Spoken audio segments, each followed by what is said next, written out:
Читай. Да, ведь он ровно ничего не знал. Послышался чей-то голос. Как?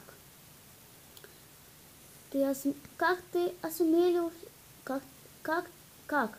Как ты осмелился еще спросить со мною, несчастный? Ваша милость, я и рот не открывал. Ой, я и рта не открывал. Про, пролетал кума тыква. Чего? Пролетал. Про, ой, пролепетал кума тыква. Кмотыкала? Кум тыква. Кум тыква? Ага. А кто же еще... А кто же, если не ты? Кавалер Помидор с угрожающим видом осмотрелся вокруг.